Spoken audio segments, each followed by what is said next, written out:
Karen's voice was a chainsaw, slicing through the quiet of Grandpa's funeral. She waddled in, late, her floral dress straining, demanding the farm like she'd already won the lottery. The mourners froze, their grief interrupted by her audacity. This was no ordinary Karen, she was a hurricane of entitlement. And our family's 200-acre legacy was her target. The main conflict. She claimed Grandpa's handshake deal from a decade ago gave her rights to our land. What followed was a clash of greed, lies, and justice that would leave her humiliated and us vindicated. The day was heavy with sorrow. Grandpa had passed quietly, his weathered hands finally at rest after a lifetime tending our farm in Willow Creek, Tennessee. The fields of corn and soybeans stretched out like a living testament to his love. We gathered under the old oak tree, its branches sagging as if mourning with us. My sister Ellie and I, both in our 30s, stood with our parents, cousins, and a handful of neighbors. Reverend Thompson's voice trembled as he spoke of Grandpa's kindness, his knack for fixing any tractor, and his stubborn refusal to sell the land to developers. Then came the interruption. Karen burst through the crowd, her perfume choking the air like a chemical spill. She was a distant cousin, twice removed, who'd only visited once, years ago, for a free meal and a chance to complain about the country stench. Her makeup was caked on, her voice shrill. "This farm's mine," she declared, waving a crumpled napkin with Grandpa's scrawled signature. "He promised it to me in '09. Y'all are squatting on my property." The mourners gasped. Ellie's fists clenched. I felt my stomach churn, not from grief now, but rage. The napkin was real, but the story was flimsy. Grandpa had lent Karen $500 a decade ago when her third husband left her. In return, she'd begged for a stake in the farm. And Grandpa, ever the softy, wrote a vague note about future considerations on a diner napkin. It was no legal contract, just a kind gesture to a desperate relative. But Karen, with her vulture-like instincts, saw an opportunity. She'd waited until Grandpa was gone, knowing he couldn't refute her. And now she stood there, demanding we hand over our home. Ellie stepped forward, her boots kicking up dust. "You're delusional, Karen," she said, voice low but sharp. "That napkin's worth less than the coffee stains on it." Karen's face reddened, her chins quivering. "I'll sue you all," she screeched. "I've got a lawyer, and I know my rights." The neighbors murmured, some shaking their heads, others whispering about her gall. Old Mrs. Jenkins, who'd known Grandpa since they were kids, muttered, "That woman's greedier than a hog at a buffet."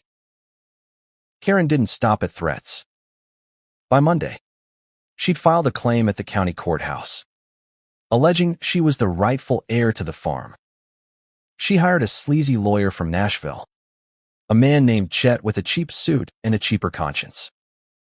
Chet strutted into town, tossing around legal jargon and waving that napkin like it was the Constitution. The family was shaken.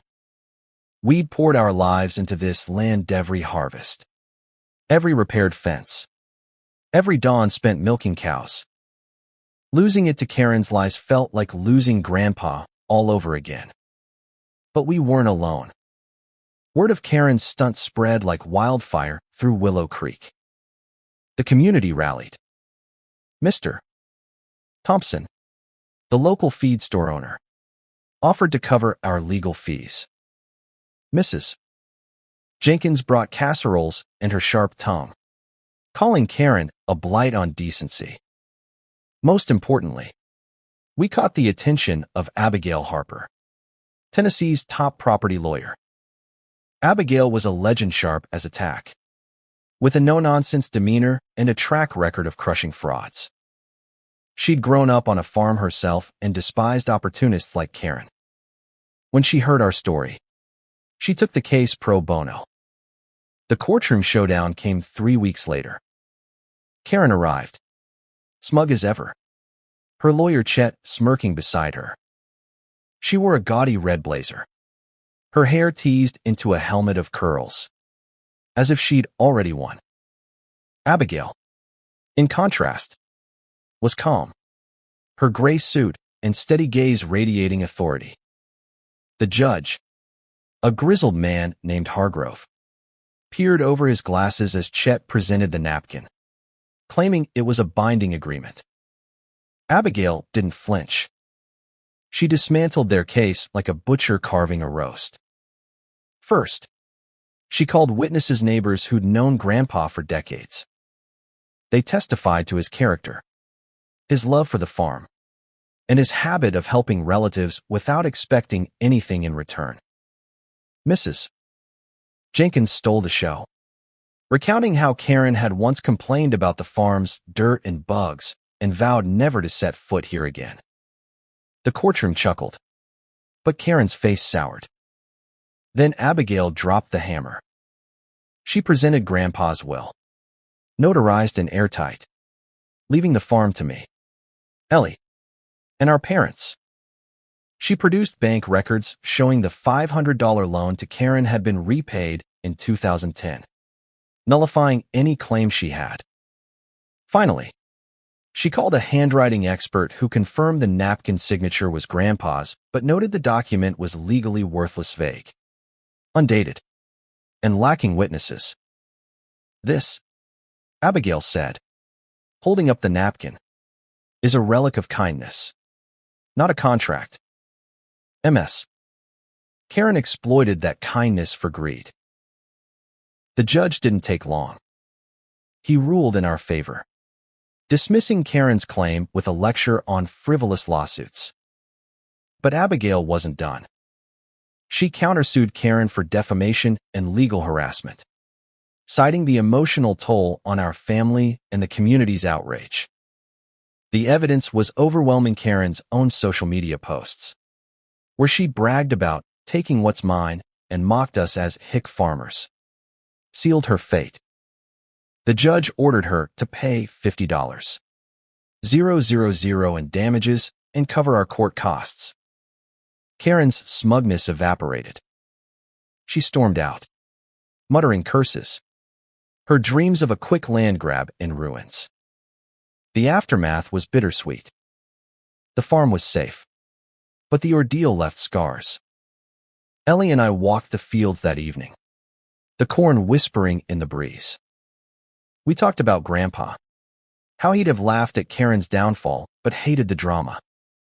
The community celebrated Mrs. Jenkins through a potluck, and Abigail became an honorary Willow Creek resident. Karen, meanwhile, faced her own reckoning. Her posts on X revealed she'd moved to a cramped apartment in Memphis, her reputation trashed. Neighbors reported she'd been fired from her job for workplace bullying. Karma, it seemed, had a long memory. The lesson wasn't just about Karen's defeat.